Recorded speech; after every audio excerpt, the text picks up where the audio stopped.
ज्यादा नाटक करेगा एनकाउंटर करा दूंगा। सिंपल बोल दे रहा हूं, नामपल्ली को आगे बढ़ाओ। कल मैं एक वीडियो देख के आया जिसमें नामपल्ली का उम्मीदवार बोल रहा कि मैं एनकाउंटर करा दूंगा। नहीं, बस वो सब बातें नहीं करना। नहीं, सब नहीं। देखो, खुदरत उसके जबान से उसके बुरे अजायम को बयान करवा रही। एनकाउंटर करा दूंगा क्या मतलब भाई? तुम क्या उत्तर प्रदेश का राज हैदराबाद में करोगे? क्या काफी नहीं है? वहां पर गोली मारी जा रही है, वीडियो है। एनकाउंटर करा दूंगा। किसका एनकाउंटर कराओगे? कितनों को मारोगे? अरे तुमने तो फसादात में तो बहुत को मरवाया था ना। तुम्हारा रिकॉर्ड है 1990 में चिन्ना रेड्डी को हटाने के लिए यही कांग्रेस ने फसाद कराया हैदराबाद में। हिंदू और मुसलमानों को लड़ा दिया, पुलिस फायरिंग हुई, कई लोग मर गए दोनों मजहब के। यह कांग्रेस का रिकॉर्ड रहा है। जो आपके बच्चों का एनकाउंटर कराना चाहता है, क्या आप उसको वोट देंगे 30 तारीख के दिन? यह आपको फैसला करना है। यह आपको मैं आपको जिम्मेदारी से कह रहा हूं, कोई जज्बात में लाकर नहीं कह रहा हूं, यह जिम्मेदारी से कह रहा हूं। पहचानो इन लोगों को, एनकाउंटर करा देंगे। हम क्या चूड़ियां पहन के बैठे हुए हैं? मेरी गाड़ी पर 6 गोलियां चली। प्यारे बोल, कब मारता गोली? मैं आता हूं, गोली चलाएंगे, एनकाउंटर कराएंगे। अरे अभी कुछ हुआ नहीं, मगर अजायम सामने आ रहे हैं। अभी भी आपके पास, मैं इसीलिए कह रहा हूं वोट को जाय होने मत दो खुदा के लिए। आपको मुझसे इख्तलाफ है ना, मैं बड़ा नहीं हूं। मैं फिरका परस्ती, ये तमाम चैलेंजेस से मैं इतना बड़ा नहीं हूं, मगर ये जो खतरा हमारे सामने, उसका मुकाबला करो, इसको खतरे को टालो। याद रखो, एक बार अगर नफरत का बीज बो दिया जाएगा तो बरसों लगेंगे उस नफरत को खत्म करने के लिए। 9.5 साल में हैदराबाद में फसाद नहीं हुआ, फायरिंग नहीं हुई। यह मजलिस इत्तेहादुल मुस्लिमीन का छोटा मोटा कारनामा है।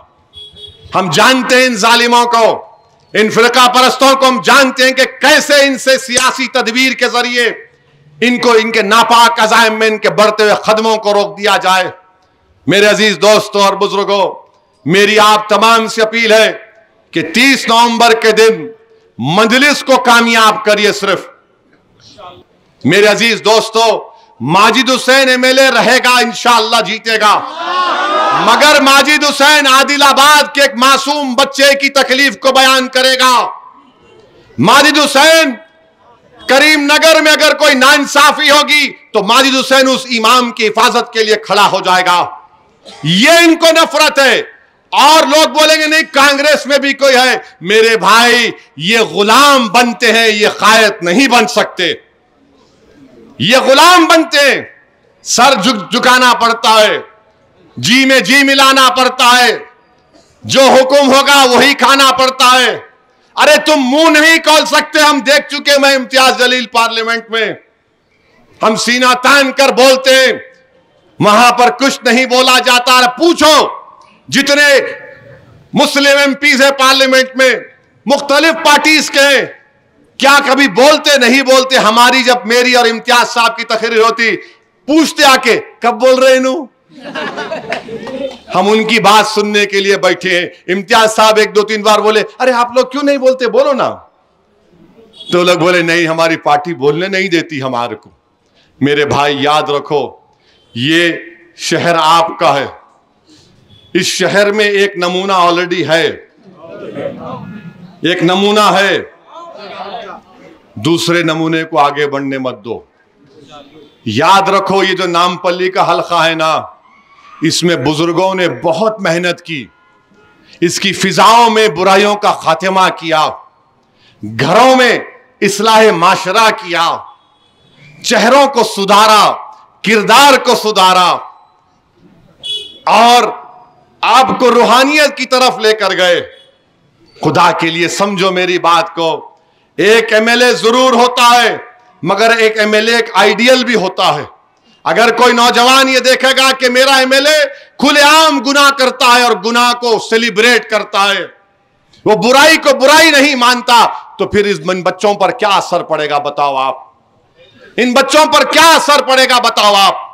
मेरे अजीज दोस्तों और बुजुर्गों, मोहतरम अख्तरुल ईमान हमारे बिहार प्रदेश के सदर और रुकने असेंबली अख्तर भाई आ रहे हैं। आप इनसे पूछिए, मंजलिस के 5 एमएलए जीते बिहार में, कितने जीते? 4 एमएलए को कांग्रेस खरीद ली, 4 एमएलए को। महाराष्ट्र में मोदी खरीदे ना इनके एमएलए को, तो राहुल गांधी बोले जमहूरियत का खतल हो रहा, और बिहार में हमारे 4 एमएलए को खरीद लिए, तो क्या महात्मा गांधी हो रहा था वहां पे? अच्छा, एक एमएलए तो 60-70 लाख में बिक गया, जमीर फरोश। अच्छा, 60-70 लाख में बिक कर यहां से जो जुबली हिल का कांग्रेस का कैंडिडेट है, उसको बोला मैं दुबई में होटल खोल रहा हूं, आप दुबई में चल के इनॉग्रेट करिए। तो जुबली हिल के कांग्रेस के कैंडिडेट बोले मुझे फर्स्ट क्लास का टिकट चाहिए। खैर, ये दुबई की होटल में बिरयानी बेच रहे, और दुकान पे क्या नाम है मालूम है आपको? हैदराबाद की बिरयानी। और हैदराबाद में बोलते कि मामू की दुकान पे नाना की फातिहा हो गई। अरे मेरे नाम पर, मजलिस के नाम पर तुमको इज्जत मिली और कांग्रेस ने तुमको खरीद लिया। जब कुछ नहीं होता, बताने का मकसद क्या है कि आपकी सियासी क़ियादत को ये लोग हरगिज बर्दाश्त नहीं करते। और एक मिसाल दे रहा हूं, अकबरुद्दीन ओवैसी, बाबा शरफुद्दीन साहब की पहाड़ी के पास हाउसिंग बोर्ड की जमीन है, वहां पर 50 एकड़ जमीन पर अकबरुद्दीन ओवैसी ने हुकूमत और चीफ मिनिस्टर से कहा कि यहां पर एक आईटी टावर बनाइए मुस्लिम अकलियत के लिए। गवर्नमेंट तैयार हो गई। नरेंद्र मोदी 2 दिन पहले तकरीर करके बोलते ये कौन सा काम हो रहा है कि एक आईटी टावर एक समुदाय को दिया जा रहा है। इख्तलाफ करते, मजम्मत करते। तो कर्नाटका का कांग्रेस का deputy chief minister DK Shivakumar उसका नाम है, वो बोलता कि नौजवानों का क्या मजहब है, मुसलमानों को क्यों दिया जा रहा है? डीके शिव कुमार, अगर नौजवानों का कोई मजहब नहीं है तो तुम कास्ट सेंसस की बात क्यों करते हो?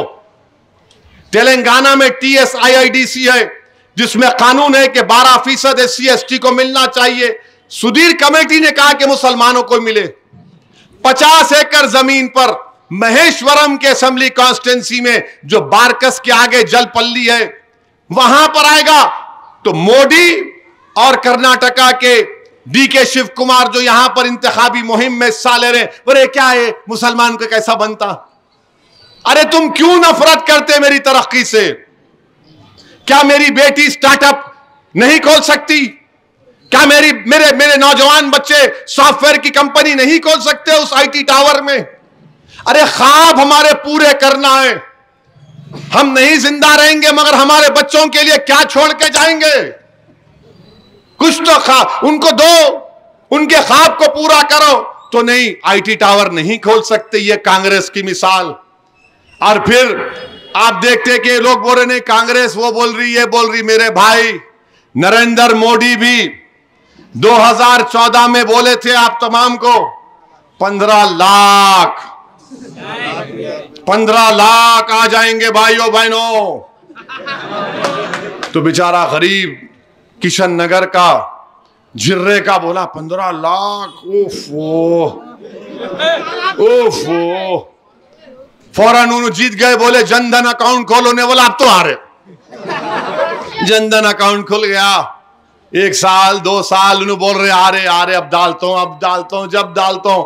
बेचारा भारत का गरीब एक आस में 5 साल निकाल दिया। समझा कि 2019 के लोकसभा के चुनाव से पहले मित्रों 15 लाख डालेंगे। तो अचानक मालूम हुआ मोदी ने कह दिया मैं चौकीदार। अब 15 लाख कहां थे? चौकीदार कहां देता 15 लाख? तो मेरे भाई ये गरीबों से इस्तेसाल किया जा रहा है, ये गरीबों को धोखा दिया जा रहा है। अरे गारंटी है तो इत्तेहाद की गारंटी दे सकते हैं। तुम इत्तेहाद को मजबूत करो, हर चीज की गारंटी तुमको मिलेगी। मजलिस को आपने मजबूत किया, जितने गवर्नमेंट के स्कीमें थी मजलिस ने उन तमाम को पूरा करवाया। मिसाल के तौर पर नामपल्ली में आपके लिए अर्ज कर रहा हूं ताकि आपको मालूम हो जाए कि नामपल्ली में मजलिस की नुमाइंदगी पर जो गवर्नमेंट की स्कीमों से आपको फायदा पहुंचा, ये मैं आपके सामने रख देता हूं ताकि आपको मालूम हो जाए। हां, डबल बेडरूम नामपल्ली में 1760 लोगों को डबल बेडरूम मिला। नहीं, थाली न मत मारो, और लोगों को मिलना है, हम दिलाएंगे इंशाअल्लाह। गरीब को उसका हक मिलना है। कितने पैसों से खर्चा हुए? 150 करोड़ रुपए ये मजलिस ने किया, गवर्नमेंट की स्कीम थी। फिर आप आ जाइए, ये बोलते कांग्रेस वाले इन हिंदुओं के खिलाफ है। अरे दीवाने, हम कभी किसी मजहब के खिलाफ नहीं थे। मजलिस ने क्या किया? हमारे हिंदू भाइयों की शादी, बेटियों की कल्याण लक्ष्मी, 1180 लोग बहन, हमारी हिंदू बहन बेटियों की शादी के कल्याण लक्ष्मी के चेक दिलाए। कितने दिलाए? 10 करोड़ 65 लाख। हमारे बैकवर्ड क्लास के भाई बीसी बंधु में 300 लोगों को लोन दिलाए। कितने पैसे मिले? 3 करोड़। दलित भाई 100 हैं, 100 घरों को 10-10 लाख रुपए मिले। गवर्नमेंट की स्कीम है, 10 करोड़ रुपए उनको मिले।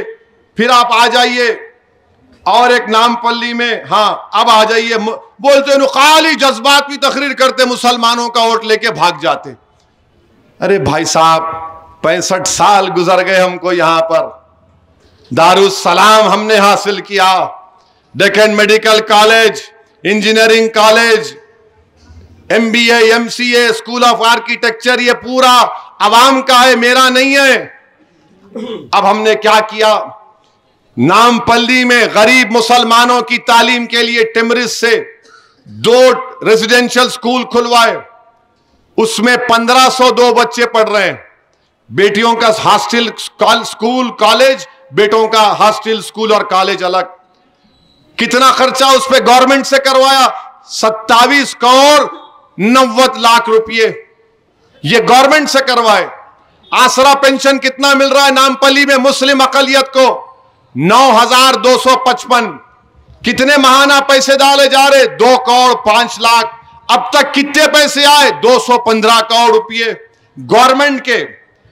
नामपल्ली के इमाम मौजन को महाना तनख्वाह 106 इमाम मौजन, कितने महाना मिलते हैं उसमें? 106 को 5,30,000।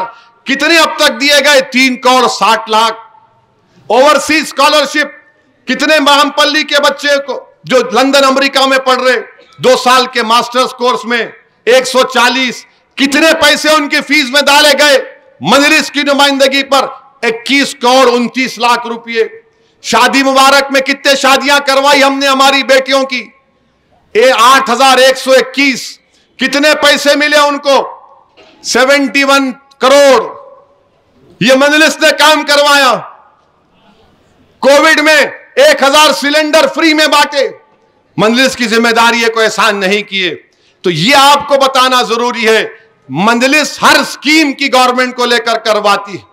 हम खामोश बैठने वाले नहीं हैं। मेरी आप तमाम से अदबन ये गुजारिश है कि 30 नवंबर के दिन आप लोग सुबह के अवलीन सातों में अपने घर से निकलिए और मजलिस को वोट दीजिए। हाँ, एक बात याद आई,